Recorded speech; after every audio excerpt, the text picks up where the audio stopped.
Selamat pagi, Assalamualaikum, Shalom, Om Swastiastu, Namo Buddhaya, Salam Kebajikan.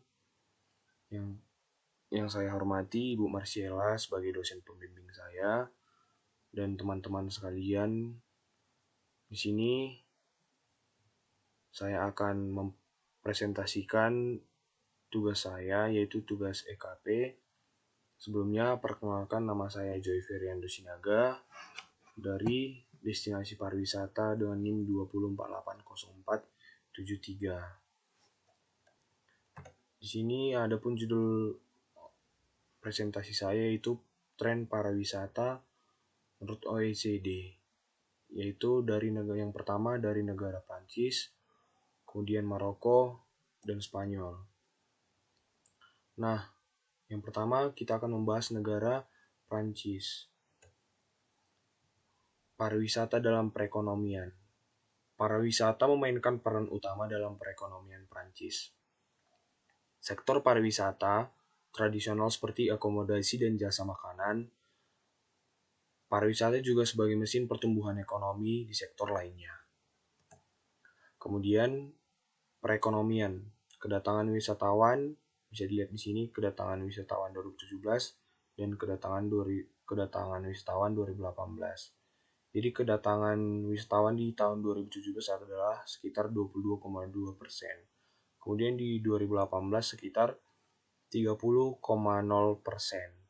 Jadi dari tahun 2017 hingga 2018 ada naik sekitar 7,8%. Jadi kontribusi pariwisata di sini bisa dilihat 14-17 miliar dolar. Kemudian kontribusi pariwisatanya lebih dari 7% PDB. Kemudian 1,4 juta pekerja yang berada dalam dunia pariwisata. Namun, Prancis juga pernah mengalami penurunan, yaitu penurunan yang terjadi pada tahun 2016 sebagai konsekuensi dari serangan teroris tahun 2015. Serangan ini menyebabkan negara mengalami kerugian yang cukup besar. Hingga pada tahun 2018, pariwisata internasional menerima pendapatan hingga mencapai 57 miliar US dollar. Kemudian di sini ada tata kelola dan pendanaan pariwisata. Sejak 2014, tanggung jawab kebijakan pariwisata dibagi antara Kementerian Eropa dan Luar Negeri, yang mempromosikan Prancis di luar negeri sebagai tujuan wisata, dan Kementerian Ekonomi dan Keuangan yang bertanggung jawab atas kerangka regulasi. Dan di sini ada beberapa penanggung jawab, yaitu Atout France, bertanggung jawab mempromosikan Prancis di luar negeri. Anggarannya bisa antara 70-75 juta US dollar. Dengan sekitar setengah dari angka dari 70-75 ini merupakan subsidi dari negara. Kemudian pariwisata daerah. Pariwisata daerah bertanggung jawab menyusun rencana pengembangan pariwisata daerah, mengumpulkan data pariwisata dan mengordinasikan inisiatif publik dan swasta di bidang pariwisata. Kemudian ada Departemen Pariwisata, yaitu mendirikan kantor pariwisata untuk memberikan informasi dan mempromosikan penawaran pariwisata dan juga dapat memasarkan layanan wisata. Kemudian yang keempat adalah Komite Strategis Pariwisata.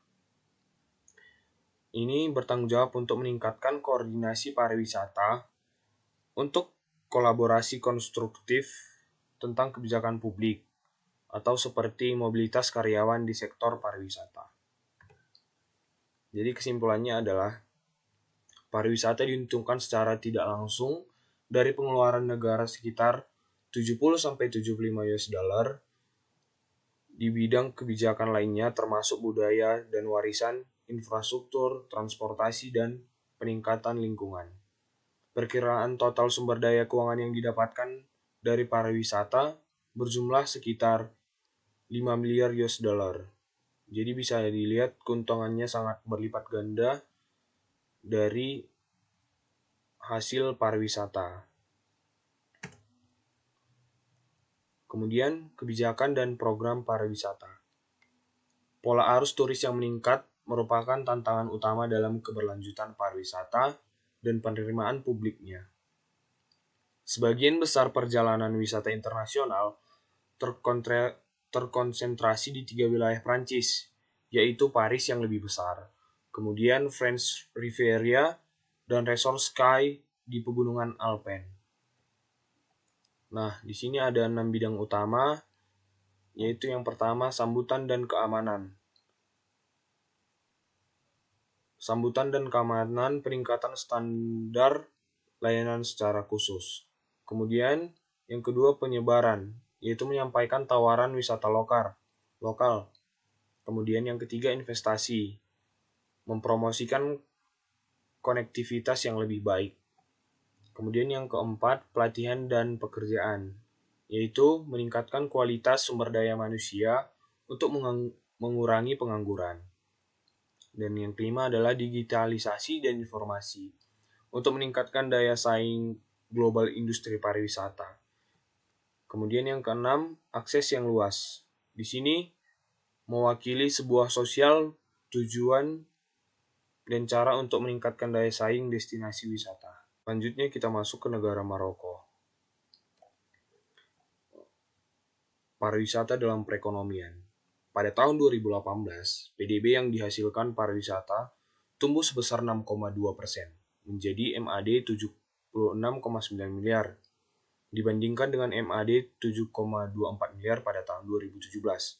Kontribusinya terhadap PDB nasional mencapai 6,9%, naik dari 6,8% tahun sebelumnya. Pariwisata memainkan peran penting dalam perekonomian Maroko, berkat kemampuannya menciptakan lapangan kerja baru, berkontribusi untuk pembangunan ekonomi dan sosial, dan menghasilkan mata uang asing. Dan market size-nya adalah 51% ekspor jasa. Ekspor jasa pada tahun 2018 dengan 550.000 pekerja langsung pada tahun 2018, setara dengan 5% dari total pekerjaan, angka yang sangat fantastis di bidang pariwisata. Kemudian 57,5% sebagai pangsa pasar.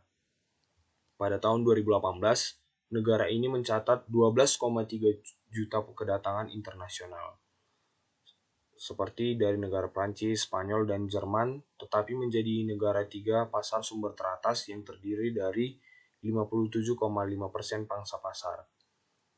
Pasar masuk utama semuanya meningkat antara 2017 dan 2018. Kemudian yang ketiga, pada 2018, belanja pariwisata internal diperkirakan mencapai MAD 131 miliar, naik 5,4% dari 2017. Domestik belanja pariwisata mencapai MAD 41 miliar, meningkatkan 4,4%. Bermalam di pariwisata rahasia, tempat akomodasi naik 8,7% pada 2018, setelah meningkat 14,8% dari 2016 ke 2017. Didorong oleh peningkatan menginap semalam sebesar 12,1% oleh non-penduduk. Dan di sini ada tata kelola dan pendanaan pariwisata. Kementerian Pariwisata Maroko mengembangkan dan melaksanakan kebijakan pariwisata dalam pemerintah melalui Departemen Pariwisata, memiliki Sekretariat Jenderal, Inspektorat Jenderal, dan lainnya Direktorat Eksekutif yang meliputi strategi dan kerjasama, pengembangan regulasi, kualitas sumber daya, dan latihan. Adapun bidang yang terkait yaitu yang pertama, Tourist Office berfungsi sebagai mempromosikan dan mengembangkan Maroko sebagai tujuan wisata dan menawarkan investasi kepada investor. Kemudian yang kedua ada Dinas Pariwisata, berfungsi mengawasi kualitas aktivis wisata dan memantau pengembangan produk wisata di tingkat regional maupun lokal. Kemudian yang ketiga ada Kementerian Pariwisata, yaitu mengawasi manajemen bandara dan Direktorat Jenderal Penerbangan Udara dan yang berkaitan dengan sipil. Yang keempat adalah Konfederasi Pariwisata Nasional, yaitu mempromosikan sektor swasta dan publik dalam menghubungkan semua profesi pariwisata nasional.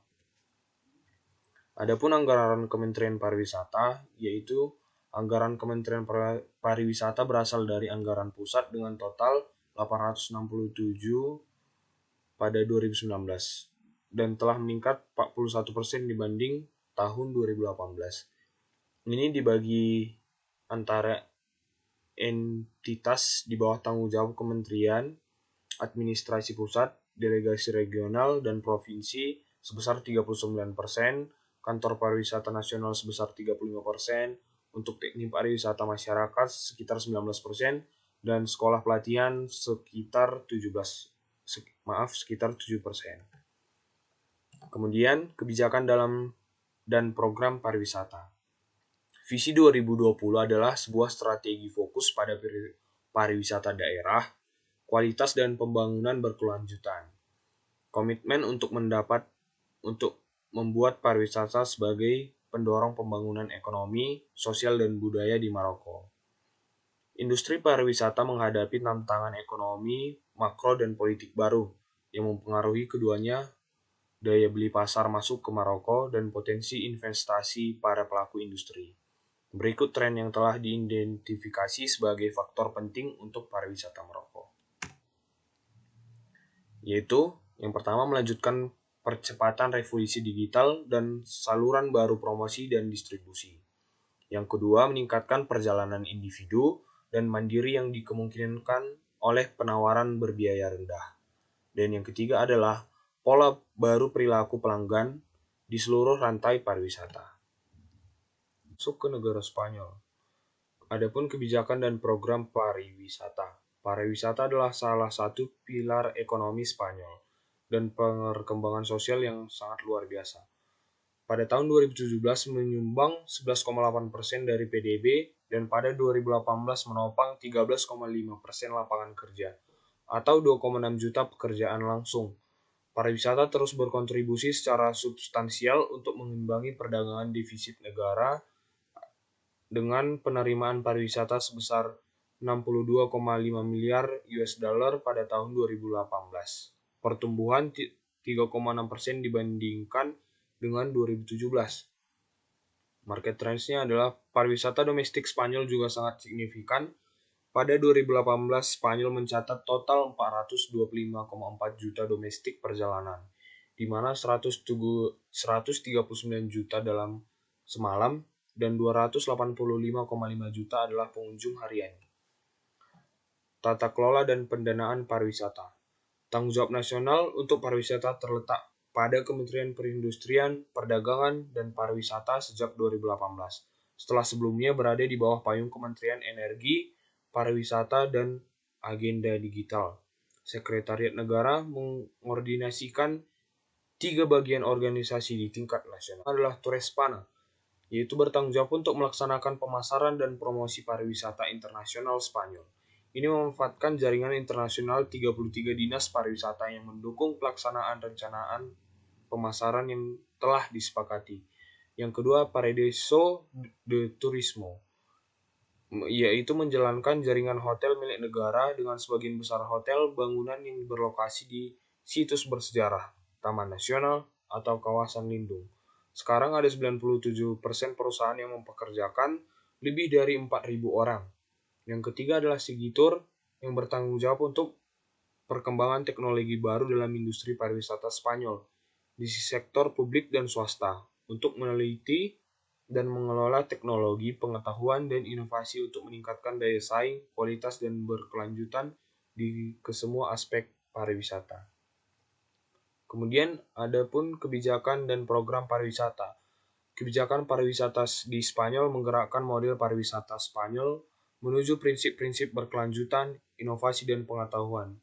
Tujuan luasnya adalah untuk mengembangkan produk berkualitas tinggi yang cerdas dan terspesialisasi, cocok di era digital berkelanjutan, berarti pendapatan dan keuntungan yang lebih besar, peningkatan kualitas pengalaman, penurunan musim, dan pemanfaatan sumber daya yang lebih efisien, pariwisata yang berkelanjutan dan inklusif.